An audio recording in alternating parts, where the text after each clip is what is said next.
Bonjour à tous, c'est Jenny Garden, je suis médium, conférencière et énergéticienne. J'espère que vous allez bien. Alors, aujourd'hui, je vous ai préparé une vidéo sur apprendre à recevoir. Donc, cette vidéo, elle s'adresse à tous ceux qui font passer les autres avant eux, les besoins des autres avant eux surtout. Cette vidéo, elle s'adresse aussi à tous ceux qui se dévouent aux autres. À ceux qui pensent que leurs propres besoins sont moins importants que les besoins des autres, qui pensent avant tout au bien-être des autres avant le leur, qui font des autres leur priorité et qui ont tendance à s'oublier eux-mêmes. Voilà. Donc cette vidéo, elle s'adresse à toutes ces personnes en priorité. Mais voilà, vous avez tous le droit de la regarder, vous avez tous le droit d'en penser aussi ce que vous voulez et de commenter si vous avez quelque chose de constructif à dire ou à témoigner, voilà. Donc cette vidéo, elle s'adresse à toutes les personnes qui, entre guillemets, se sacrifient pour les autres. Alors ce sacrifice, c'est un grand mot. Mais ça peut parfois être le cas. Donc cette vidéo, elle est là pour vous montrer aussi qu'il est important, oui, de donner, mais aussi de savoir recevoir. Alors, pourquoi le comportement que je vous ai cité juste avant n'est pas forcément très bénéfique pour vous sur du long terme ou du moyen terme?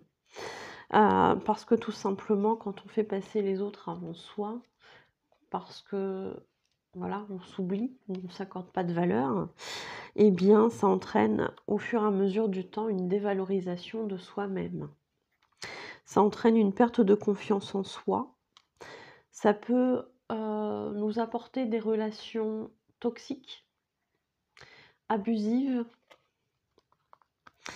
comme par exemple les personnes qui vont abuser de votre gentillesse ou celles qui vont vous renvoyer via l'effet miroir une impression que vous ne valez rien, que vous ne méritez pas l'amour, que vous ne méritez pas les attentions des autres, et notamment de ceux que vous aimez vous.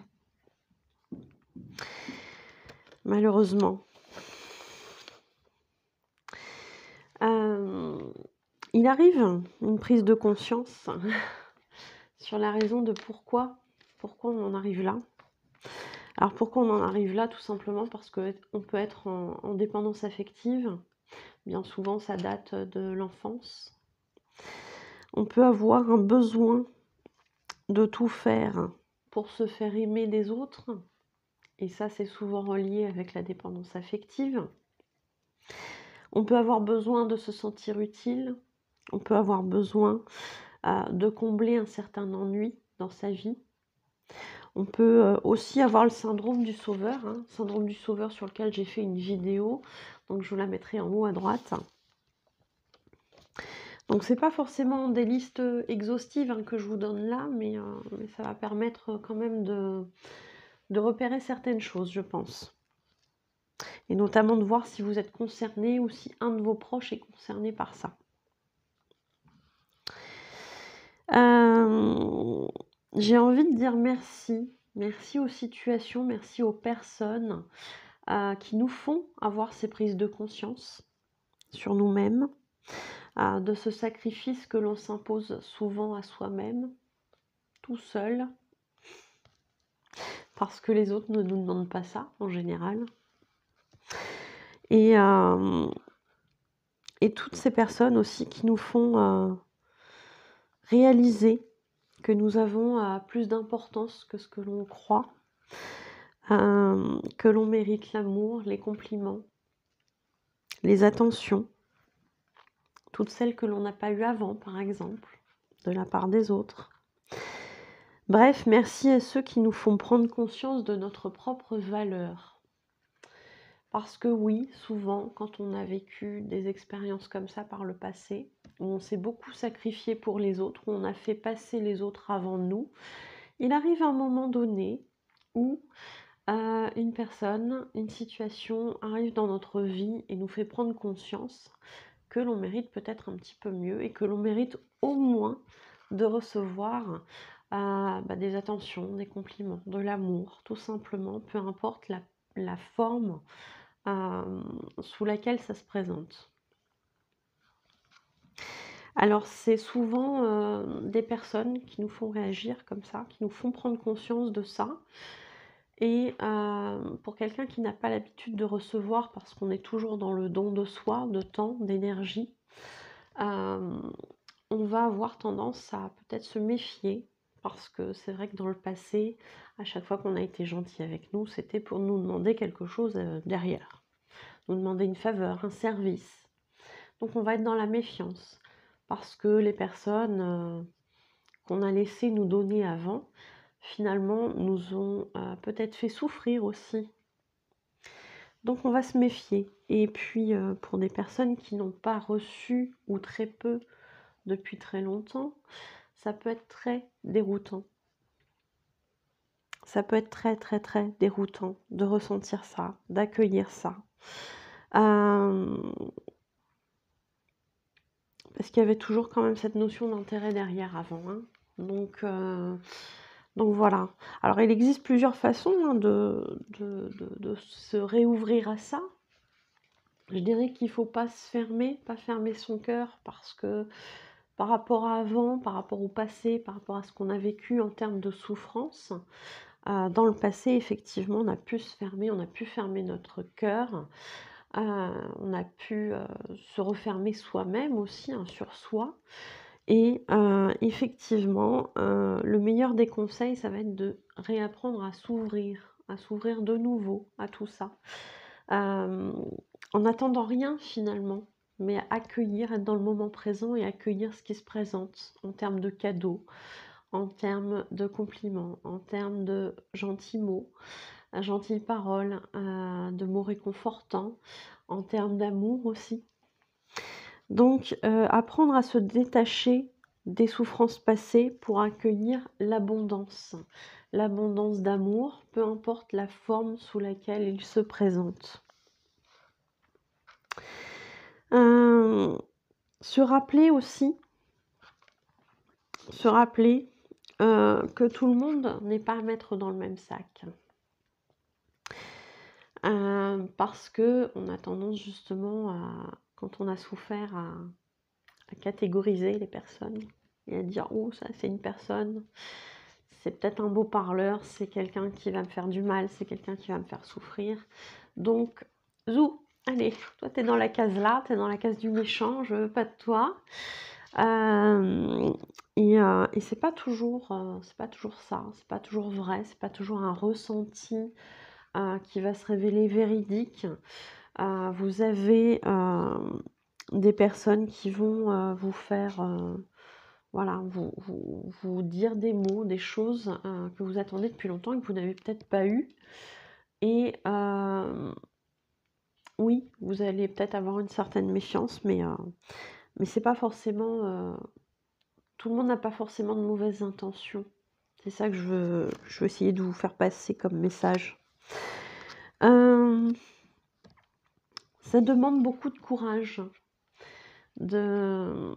d'accueillir ça, ces choses nouvelles, ces moments positifs, ces moments de bonheur, d'amour, ces attentions, ces cadeaux, ces compliments peut-être. Parce que ça nous demande de laisser tomber des barrières qu'on a mises soi-même pour se protéger. Et ça, c'est compliqué. Qu'est-ce qui va se passer si la personne, elle me fait du mal? J'ai plus mon rempart, là. J'ai plus mon rempart. Donc, comment ça va se passer? Comment ça va se gérer? Ben, je dirais comme avant, parce que les barrières, elles ont beau être là. Si à un moment donné, vous tombez sur quelqu'un qui va vous faire souffrir, que ce soit de manière consciente ou inconsciente, de toute façon, la souffrance, elle va être là. En mettant des barrières, finalement, vous vous braquez, vous refusez les moments positifs et c'est dommage parce que les moments négatifs, vous en avez eu. Donc pourquoi refuser ces moments, de bonheur, ces moments d'amour peut-être aussi, ces gentils mots, ces gentilles paroles, sous prétexte que peut-être plus tard ça vous fera souffrir. C'est pas forcément sûr que ça vous fasse souffrir un jour, déjà d'une, donc pourquoi, s'en priver? Et puis deuxièmement, bah, si un jour ça vous fait souffrir, pour une raison X, Y, et bien au moins vous aurez eu ces bons moments-là. Donc profitez de l'instant présent, profitez des moments, de bonheur, de joie, ces compliments que vous n'avez peut-être jamais reçus, ces, gentils mots, ces gentilles paroles, ces attentions, ces cadeaux peut-être aussi, je ne sais plus si je l'ai dit, cet amour, voilà, qu'on vous offre, sans peut-être rien demander en retour, mais accueillez tout ça. N'oubliez pas non plus que c'est un juste retour des choses, parce que spirituellement parlant, en termes d'énergie, il faut toujours un équilibre, dans l'idéal. Donc, pour quelqu'un qui est habitué à donner, à donner, à donner, à donner sans cesse et tout le temps, eh bien, de temps en temps, c'est bien aussi d'équilibrer et de recevoir, sans forcément se sentir obligé de donner à son tour. Peut-être que vous l'avez fait avant ou avec d'autres personnes, et c'est pas grave, hein, c'est pas grave. L'amour inconditionnel, il est là aussi sans condition. Donc, si on vous aime et qu'on vous donne, ben, c'est pas forcément parce qu'on attend quelque chose derrière. Donc, équilibrer entre le donner et le recevoir, c'est plutôt quelque chose à rechercher, je dirais. Donc voilà, c'était une vidéo importante, je pense, parce que c'est vrai que je tombe beaucoup en consultation sur des personnes qui donnent beaucoup et qui finalement se braquent dans le sens de recevoir. Et je trouve que c'est dommage. C'est dommage parce que on se prive de beaucoup de choses intéressantes, positives pour nous, pour notre confiance en nous aussi, parce que quand on se bloque dans le côté je reçois, bah, ça veut dire qu'on ne s'accorde pas forcément de valeur à soi ou pas autant qu'aux autres. Et ça, c'est dommage. C'est dommage. Ça fait beaucoup de dégâts. Ça peut faire beaucoup de dégâts dans une vie. Voilà, ça peut, comme je le disais tout à l'heure, nous faire avoir des relations qui ne sont pas forcément très équilibrées ou très saines, mais parce que l'univers nous envoie ça aussi pour nous faire travailler sur nous. Donc voilà, hein, c'est toujours aussi, un certain équilibre qui doit se trouver aussi là-dedans. Donc en bref, accueillez les bons moments, sachez les réceptionner, sachez recevoir l'amour, peu importe la forme qu'il prend. Voilà. Bah, écoutez, j'espère que cette vidéo vous aura plu. N'hésitez pas à me montrer, votre soutien, justement parler de beaucoup donner et d'accepter de recevoir. J'ai créé il y a quelque temps une cagnotte sur PayPal, justement parce que je fais beaucoup de gratuits, beaucoup de vidéos où je prends du temps à faire tout ça. Bon, voilà, jusqu'à présent, c'est vrai que je demandais rien. Maintenant, si quelqu'un, souhaite donner à ma cagnotte, je ne dirais bien évidemment pas non. Donc vous avez ce lien qui est dans la description. Vous avez, la liste aussi des projets, que j'ai, par rapport à ces dons. Donc merci pour ceux qui ont déjà donné, merci pour ceux qui le feront. Merci beaucoup. Sinon, bah, vous avez aussi la possibilité de soutenir mon travail, en me montrant votre intérêt, en likant, en commentant, pourquoi pas aussi en partageant votre expérience, c'est aussi là pour ça. Et en partageant aussi la vidéo, que ce soit, à vos proches, sur les réseaux sociaux ou à vos amis, pourquoi pas aussi, hein. Voilà. N'hésitez pas à vous abonner non plus, à la chaîne. Je rappelle que c'est gratuit. Voilà. Et puis, bah, pour tous ceux, pardon, qui souhaitent un rendez-vous, n'hésitez pas à aller voir mes prestations sur ma page professionnelle Facebook, Jenny Garden, médium conférencière, dans l'onglet services, et vous aurez toutes les prestations avec leurs tarifs.